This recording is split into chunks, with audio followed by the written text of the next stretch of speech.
कोण काहाकू कुहाଯାए? एक समतल उपरे अवस्थित दुईटी रश्मिर गोटे जदि आद्य बिंदु बा आरंभ बिंदु रहिला तेबे से दुईटी रश्मि गोटे कोण सृष्टि करती। जमती धर ए गोटे बिंदु हैला ए बिंदु, एठू दुईटा रश्मि आमर निर्गत हेले, दुईटा रश्मि निर्गत हेले। आद्य बिंदु गोटे आद्य बिंदु तार आरंभ बिंदु लागू ए, तेणु दुईटी रश्मि जदि निर्गत हेले तार अंतर्देश रे एक कोण सृष्टि हैला, तेणु यह कह कोण। तथापि आमे ताकू संज्ञा हिसाब रे लिखिया को गले कौन से एक निर्दिष्ट बिंदु दुईटी रश्मि जदि निर्गत हैला से द्वय अंतर्गत अंश को कोण कहा जाए। तेणु आद्य बिंदु गोटे आद्य बिंदु वर्तमान जदि ए रश्मिर ना नेबी ए बी, ए रश्मिर ना नेबी ए सी, तेणु एटी कोणटी के सृष्टि हैला बी ए सी कोण। एटी कोणटी सृष्टि हैला बी ए सी कोण बा सी ए बी कोण। आद्य बिंदु हैला आद्य बिंदु को मध्य कहा जाए शीर्ष बिंदु, तेणु ए हैला एठी तार शीर्ष बिंदु एवं ए बी गोटे बाहु, ए सी गोटे बाहु, तेणु बी ए सी गोटे कोण सृष्टि है। एवं कोणर जेतेबेले नामकरण करा जाए प्रथमे बाहुपटु जेकोसी बाहुपटु आनिकी शीर्ष बिंदु को मझिरे रखी कोणर नामकरण करा जाए। यार कोणर नामकरण बी ए सी कहि परिबा नले सी ए बी कहिबा। एवं ए हैला तार शीर्ष बिंदु एवं ए बी गोटे बाहु एवं ए सी मध्य गोटे बाहु, तेणु कोण विषय जानि पारल जोटा आद्य बिंदु सेटा को शीर्ष बिंदु कहा जाए एवं जो रश्मि द्वय से कोणर दीटा बाहु कहा जाए। एवं कोणर नामकरण कला बेले जो शीर्ष बिंदुर नाटी मझिरे रखा जाए एवं बाहुर अन्य दुईटी ता एपट सेपट बाम पट डाहन पट करी रखा जाए। तेणु ए कोणर ना हबो बीएसी बा सी ए बी। बुझेला कोण को मपा जाए कोथरे? तेणु कोण को देखिबो तुम ज्योमेट्री बॉक्स रे जो प्रोट्रैक्टर अछि, ज्योमेट्री बॉक्स रे जो प्रोट्रैक्टर अछि से प्रोट्रैक्टर माध्यम रे कोण को मपा जाए। कोणर एकक हैला डिग्री हिसाब रे हम मापू, डिग्री रेडियन हिसाब रे मपा जाए, किंतु आम साधारणतः आम पाठ रे डिग्री हिसाब रे ही मपा जाई था। तापर आसीबा कोण माप अनुଯାयी कोण केते प्रकार। देख प्रोट्रैक्टर उपरे जो प्रोट्रैक्टर आमे देखीचे ज्योमेट्री बॉक्स रे हमर अछि से प्रोट्रैक्टर रे आरंभ होता है 0 डिग्री रु एवं शेष होता है 180 डिग्री रे। आरंभ होता है 0 डिग्री रु शेष होता है 180 डिग्री रे। तेणु आमे जानिले जे गोटे प्रोट्रैक्टर रे आमे 180 डिग्री पर्यंत कोण को निर्णय करि परिबा। जदि 0 डिग्री रु आरंभ हैला ताहाले कोनोसी गोटे कोणर परिमाण 0 भी अछि, तेणु 0 को कोण केमिति जानिबा 0 डिग्री फेर गोटे कोण। तेणु आमर कोण सृष्टिर नियम अनुଯାयी कोनोसी एक आद्य बिंदु दुईटी रश्मि निर्गत हेले सेही रश्मिर अंतर्गत अंश को कोण कहा जाए। तेणु मु एठी गोटे ए बोली गोटे बिंदु नेली, ए बिंदु वर्तमान ए बी गोटे रश्मि, ए बिंदु रे ए बी गोटे रश्मि। जदि सेही आद्य बिंदु ए सी बोली गोटे रश्मि निये एवं से रश्मिटा ए बी बोली रश्मि थिला एवं ए सी बोली गोटे रश्मि निये एवं सेही रश्मिटा ए बी ऊपर ही थाए, ए बी ऊपर ही थाए, तेबे एठी केते डिग्री कोण सृष्टि हैला? कारण गोटे रश्मि उपरे आउ गोटे रश्मि रहिला, तेणु सेठी कौनसी डिग्री बा 0 डिग्री कोण उत्पन्न हैला। तेणु याकू शून्य कोण मध्य कहा जाए। माप अनुଯାयी जो कोणर परिमाण 0 डिग्री ताहाकू शून्य कोण कहा जाए। तापरे आमे अलगा कोण विषय जानिबा। तापरे आमे जानिबा समकोण। समकोण काहाकू कहा जाए? जेउ कोणर परिमाण 90 डिग्री, जेउ कोणर परिमाण 90 डिग्री सेही कोण को समकोण कहा जाए। 90 डिग्री बोली केमे जानिबा? तेणु जेकोसी गोटे रेखा नेले ता उपरे 90 डिग्री प्रोट्राक्टर पकईदे प्रोट्राक्टर पकईदे एटा अंकन माध्यम नुह अंकन माध्यम तो आम अलग किसी प्रोट्राक्टर पकईदे जो 90 डिग्री है से जदि आम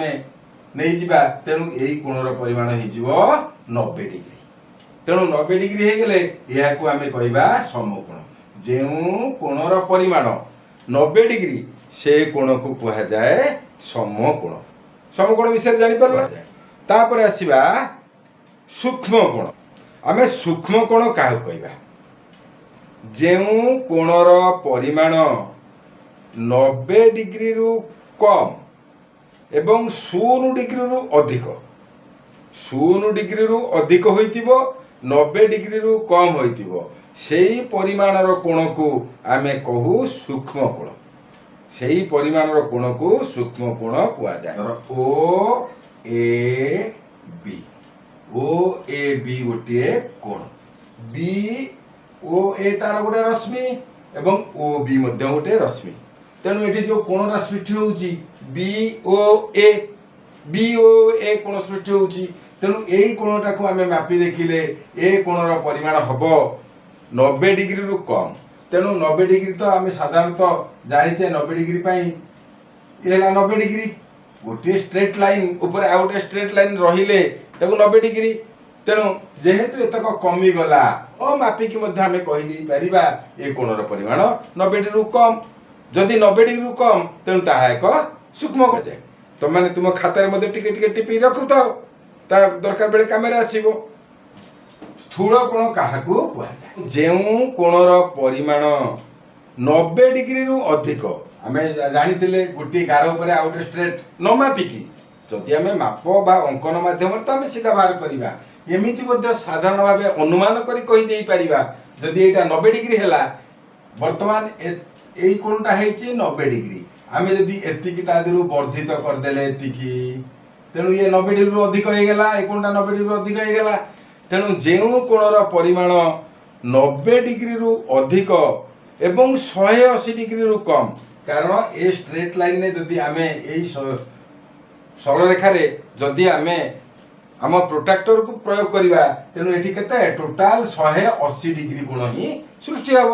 किंतु आम नहींचे यही पर्यंत तेणु आम नहींचे जेहेतु यही पर्यंत एतक कम अच्छी 180 डिग्री रु तेणु जो कोणर परिमाण 90 डिग्री रु अधिक बा एक समकोण रु अधिक एवं 180 डिग्री रु कम बा दुई समकोण रु कम सही प्रकार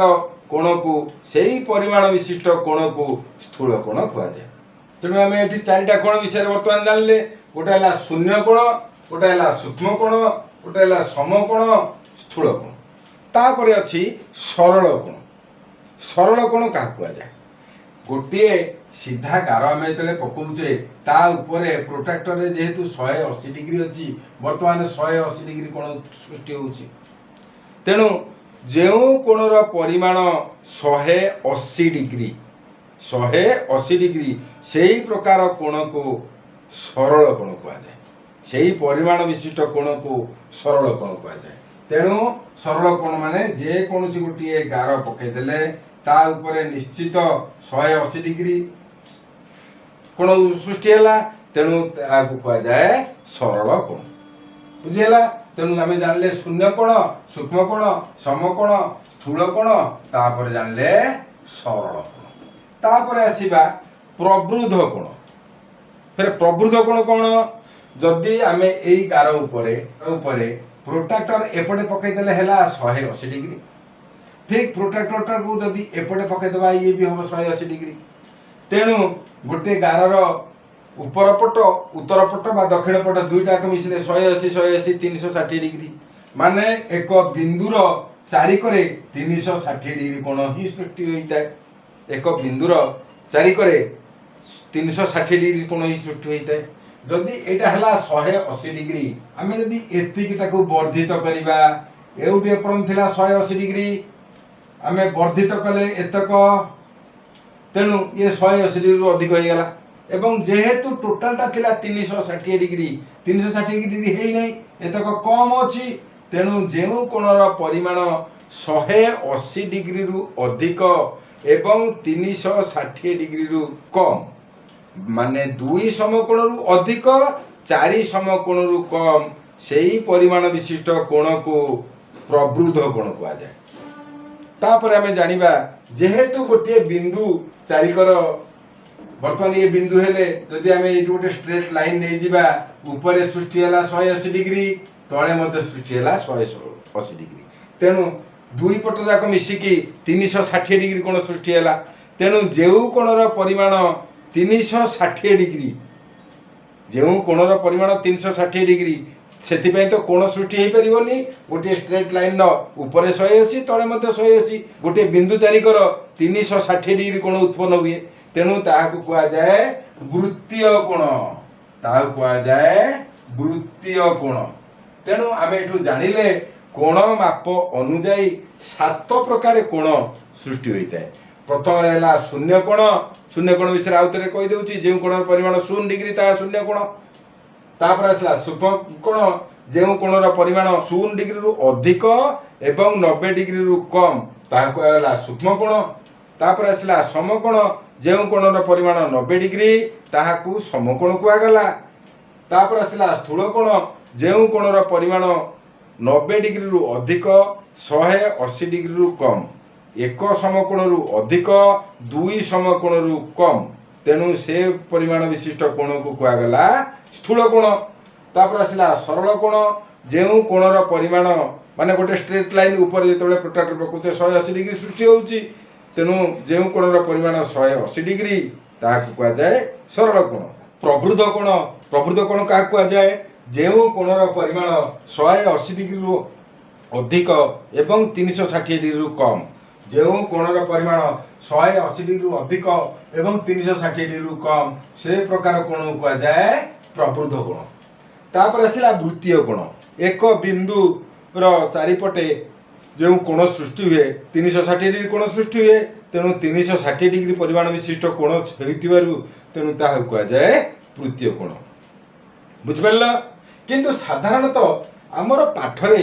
3टा मुख्यतः व्यवहृत हुए ताहला सूक्ष्म कोण समकोण स्थूल कोण 3टी कोण आमर साधारणतः पाठरे व्यवहृत हुए याकू सब जानिबा दरकार किंतु आमर व्यवहार उपयोगी सब समय प्राय व्यवहार उपयोगी हैला सूक्ष्म कोण समकोण स्थूल कोण यही 3टा कोण को आमर सब समय प्राय पाठरे व्यवहार करा जाए। तेणु कोण विषय तो किसी धारणा पाइल परवर्ती आहुरी कोणर माप अनुଯାयी हैला वर्तमान कोणर छेद अनुଯାयी हबो तेणु विभिन्न प्रकार कोण संपर्क रे अछि। तेणु परवर्ती वीडियो रे आमे से सब मध्य करिबा तुमे माने जेहेतु यूट्यूब चैनल टेकु संपूर्ण रूपे देखिलो तेणु तुमको धन्यवाद एवं परवर्ती वीडियो पाई तुमे चैनल टेकु सब्सक्राइब करो लाइक करो एवं तुम सांग मानक मध्य शेयर करो।